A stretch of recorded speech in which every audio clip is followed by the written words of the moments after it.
අද කතා කරමු මේ පුංචි වැඩකාරයා ගැන.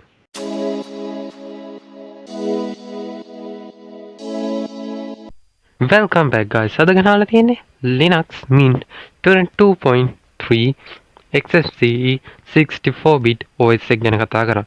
ඉතින් මේ OS එක ගැන කතා කරනකොට අපිට අපේ setup එක කරලා ඉවරුනාට පස්සේ මෙතන අපිට welcome to Linux Mint කියන starting screen එක බලා ගන්න පුළුවන්. ඉතින් ඒ වගේම තමයි මේ OS එක ඩවුන්ලෝඩ් කරන්න අවශ්‍ය කරන ලින්ක් එක මම පල්ලෙහා ඩිස්ක්‍රිප්ෂන් එකකින් දාලා කියන්න. මම මෙතන let's go කියලා දුන්නාට පස්සේ අපිට first step එක විදිහට මෙතන application ගොඩාරියක් බලා ගන්න පුළුවන්. මෙතන desktop colors වල ගියාට පස්සේ අපිට අදාළ කරන color කියන්නේ ස්ටයිල් එක අපිට මාරු කරගන්න පුළුවන් සහ ඔයාලට පේනවා ඇති icons font settings කියලා වෙනස් කරගන්න පුළුවන්. හරි. මෙතනින් වෙනස් වෙන්නේ ඇත්තටම කිව්වොත් අපි පාවිච්චි කරන icon එකේ appearance එක ඔයාලට පේනවා ඇති මෙතන මම දම්පාර දැම්මහම දම්පාරට වෙනස් වුණා. මේ හැම එකක්ම මම TV කියන එක විතරක් දැනට දාගන්නවා. එහෙම නැත්නම් අපි මම රෙකමන්ඩ් කරනවා සාමාන්‍යයෙන් ඔයාලට blue වගේ එකක් දාගන්න කියලා. blue එක හොඳයි මාර ලස්සනයි ඒක. dark theme එකට ටිකක් ඔයාලා තුරු වෙන්න.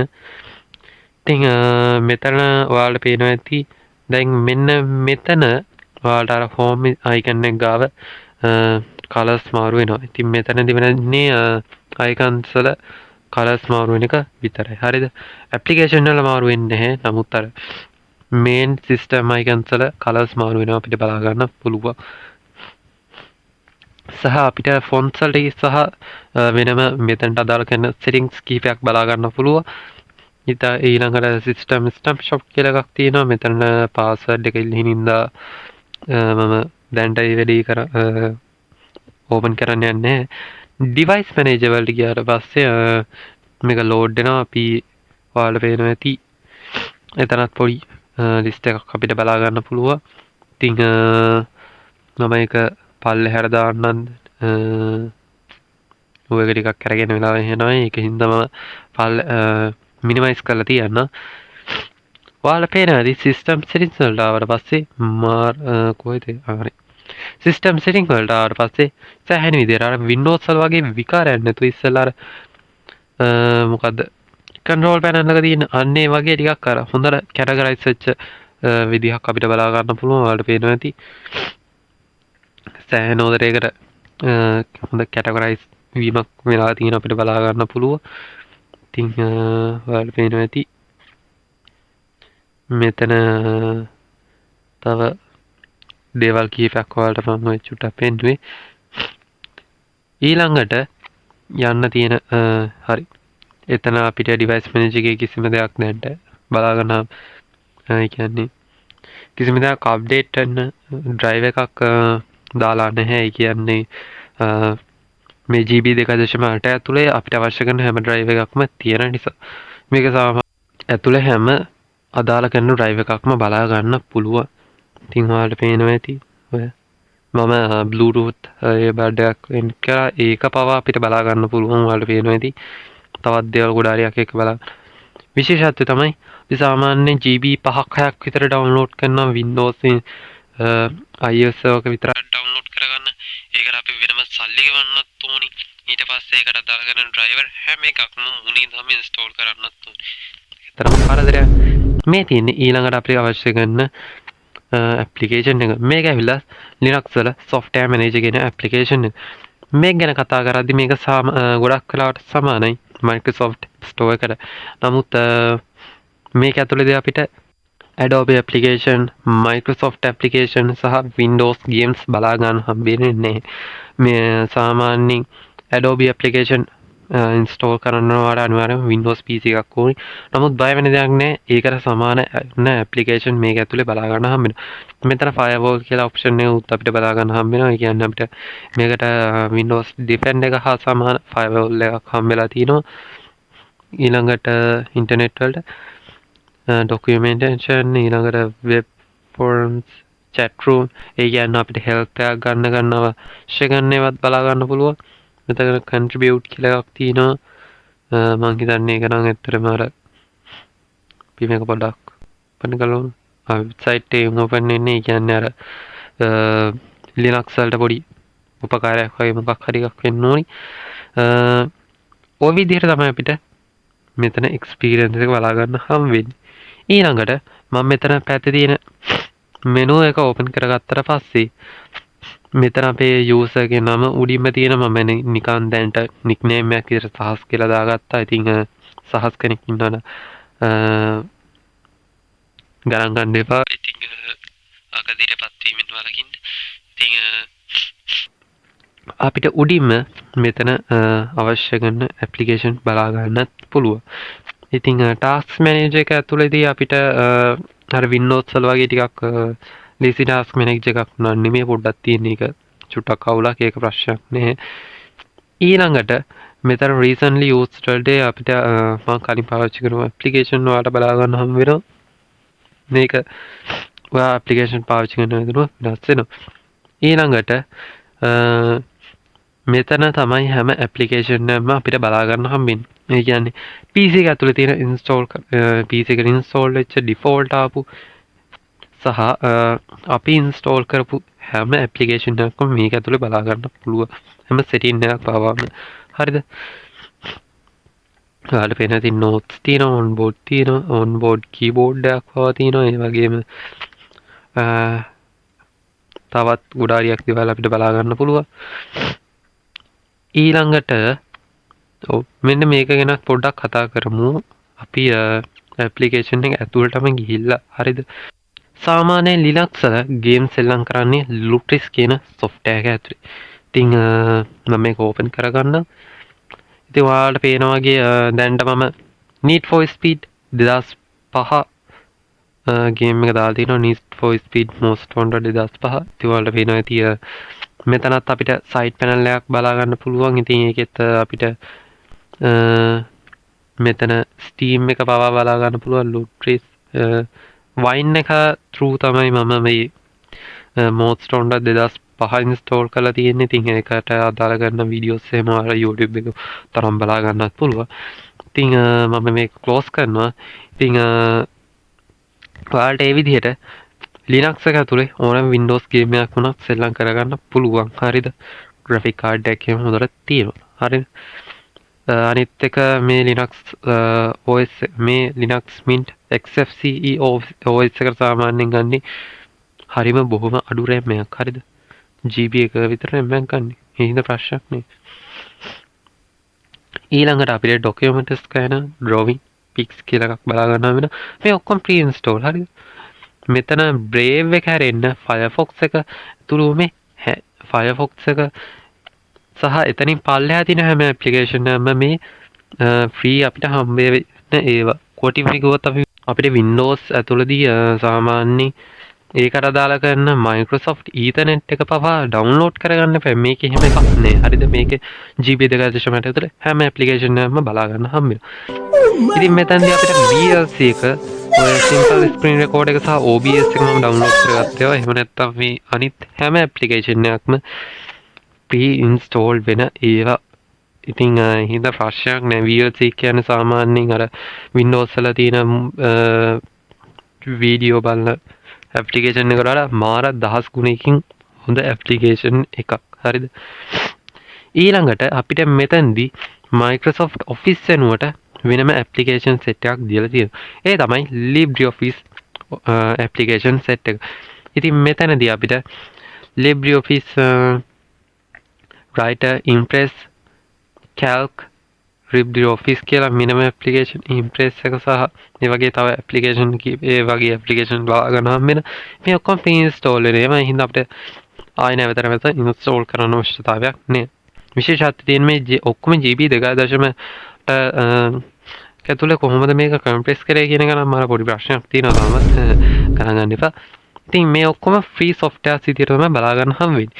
සාමාන්‍ය LibreOffice එක Word Microsoft Word එකට තමයි LibreOffice Calc එක Excel වලට සමානයි සහ LibreOffice Impress එක අපිට PowerPoint එක පොඩ්ඩක් සමාන විදිහට බලා ගන්න පුළුවන්. ඉතින් මේවා ගොඩක් කලාවට 6 වසරේ IT පොතේ නම් ගොඩක් කලාවට මේවා කියලා දෙනවා. හරිද? ඊළඟට මෙතන අපිට සිස්ටම් එකට අදාළ සෙටින් ඔක්කොම බලා ගන්න පුළුවන්. මම මෙතන ඩිස්ප්ලේ වලට ගියොත් මම දැනට කනෙක්ට් කරලා තියෙන අඟල් 32 ටීවී එකක්. ඒ හින්දා මේ තමයි මේ රෙසලූෂන් පොඩ්ඩක් මෙහෙක් වෙලා තියෙන්නේ. මට මෙතන 1980 දාගත්තට පස්සේ අපිට 60 Hz අන්ලොක් වෙනවා සහ බය වෙන දෙයක් නෑ මේ ඔක්කොම Linux එක ඇතුළේම OS එක විසින්ම හදාගන්න ඔක්කොම ඇප්ලිකේෂන් තමයි අපිට බලා ගන්න හම්බෙන්නේ. හරිද? මෙතන ඇඩ්වාන්ස් වලට ගියාට පස්සේ තවත් දේවල් ටිකක් අපිට බලා ගන්න පුළුවන්. ඉතින් ওই විදිහට තමයි අපිට ඩිස්ප්ලේ එක ඇතුළේ සෙටින්ග්ස් බලා ගන්න හම්බෙන්නේ. ඉතින් අත්‍තරම් මේක Linux OS එක කියලා කිව්වට මාර අර අපිට කස්ටමයිසල් කරන්න පුළුවන් හොඳ OS එකක්. ඊළඟට මම මේ ඕපන් කරන් තියෙන්නේ ඔයාලා හැමෝම අර ටිකක් Linux වල මෙන්න මේක දැක්කම තමයි ගොඩක් කට්ටිය බය වෙන්නේ. ඒත් බය වෙන දෙයක් නැහැ. මොකද Windows වල command prompt එක හා සමාන එකක් තමයි මෙතන මේ Linux වල terminal එක කියලා කියන්නේ.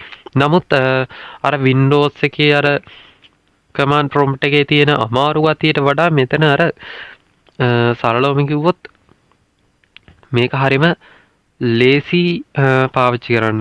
සාමාන්‍ය command prompt එක අපි යට නිකන් සෑහෙන අමාරුයිනේ. නමුත් මේක හරි ලේසි. හරිද? මම මෙතන sudo apt කියලා type කරා පස්සේ මට password එක දෙන්න වෙනවා. ඉතින් සාමාන්‍යයෙන් මේ වගේ වැඩක් කරනකොට හැම වෙලේම password ගෙල්ලනවා. ඒක නම් ඉතින් ඒක සාමාන්‍ය ඔයාලට පේනවා ඇති.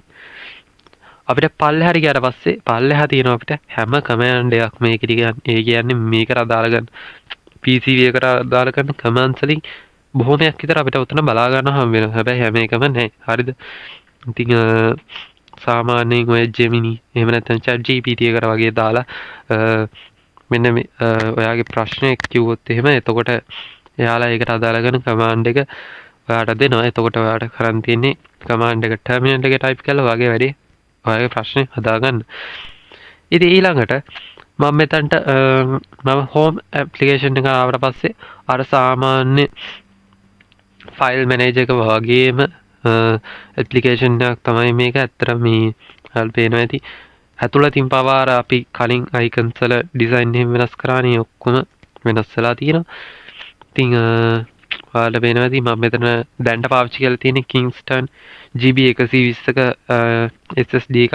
සාමාන්‍ය මේ වගේ PC builder SSD එකක් පාවිච්චි කරන්න. මොකද මම දැන්ට පාවිච්චි කරන්නේ Core Duo PC builder එකක්. නමුත් ඔයාලට දැන් ස්ක්‍රීන් රෙකෝඩින් එකට විතරක් මම i3 second gen එකක් පාවිච්චි කරනවා. මොකද අතරම පාවිච්චි කරන කියන්නේ OBS එක වැඩ කරන්නේ නැති හින්දා Core Duo PC build එකට.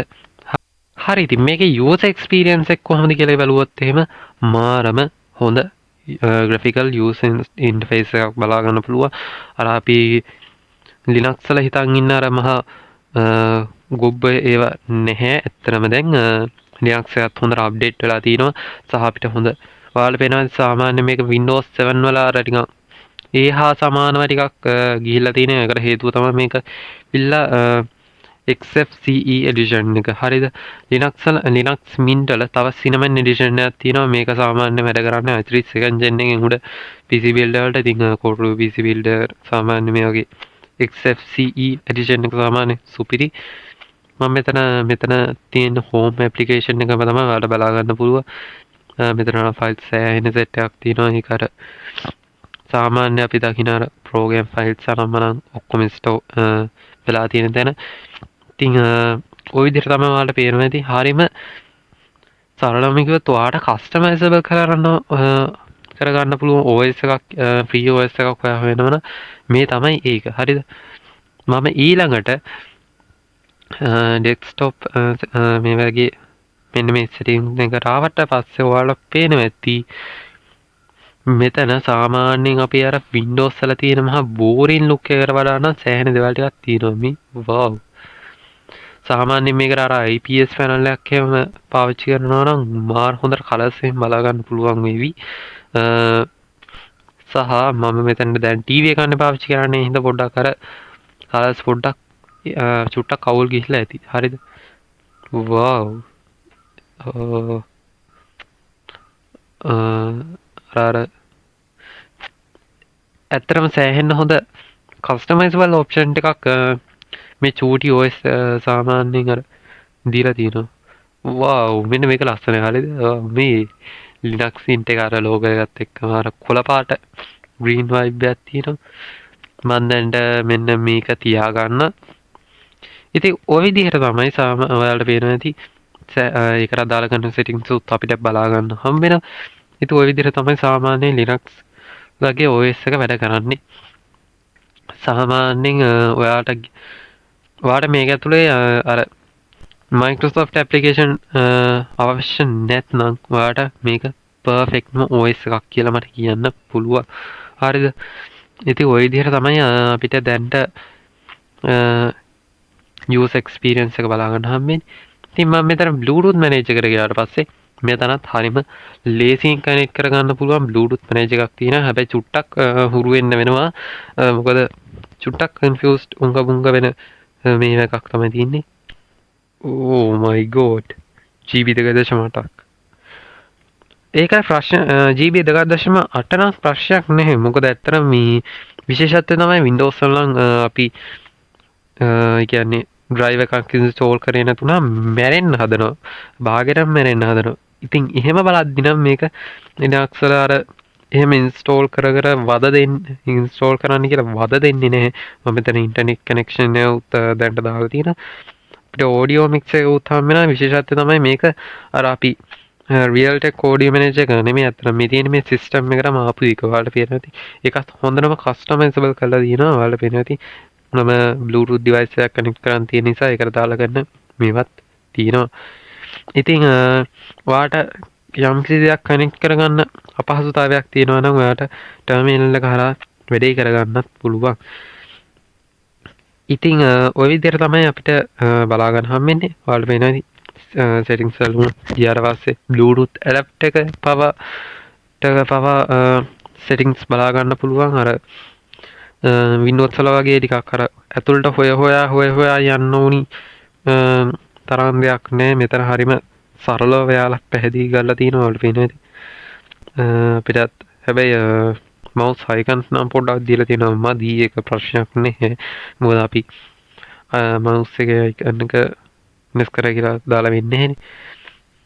acceleration එක වැඩි කරාට පස්සේ ඇත්තට මේ මම මාගාව තියෙන ඇත්තටම DPI වෙනස් කරන්න පුළුවන් mouse එකක්. ඉතින් එතන acceleration එක වෙනස් කරාට පස්සේ අර ටිකක් වේගෙන් පිට මූව්මන්ට් කරන්න පුළුවන්. ඉතින් මේ තියෙන්නේ DPI 800ට දැම්මට පස්සේ ඔයාලට පේනවා ඇති මට mouse එක වෙන්න විදිහක් නැහැ.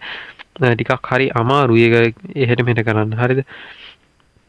DPI 1200 දැම්මට පස්සේ හරිය වේගෙන් අර බොහොම චෝටි ප්‍රමාණයක සරලම කිව්වොත් DPI කියන්නේ මොකක්ද කියලා ඔයාලා දැන් බලන්න ඇති. DPI කියන්නේ dot per inch කියන එක. සාමාන්‍ය DPI එක ඔන් කරාට පස්සේ ඔයාලට සාමාන්‍යයෙන් බොහොම අඩු ඉඩක මේ mouse එක මුළු screen එක පුරාම ගෙනියන්න පුළුවන්. අන්න ඒකයි විශේෂත්වය. ඉතින් DPI 1000 මගේ නම් 1600ක් විතර වෙනකන් විතරයි යන්න පුළුවන්. ඉතින් මොකද ඒක ටිකක් බජට් mouse එකක්. ඉතින් සාමාන්‍යයෙන් ඔයාලට DPI 8000 12000 විතර වෙනකන් තියෙන mouse අපිට බලා ගන්න පුළුවන් මාකට් එකේ. ඉතින් මේ වගේ තවත් දේවල් දැනගන්න අපිව subscribe කරලා වීඩියෝ එක like එකක් දාන්න. අදට ගිහින් ඉන්න goodbye my friends.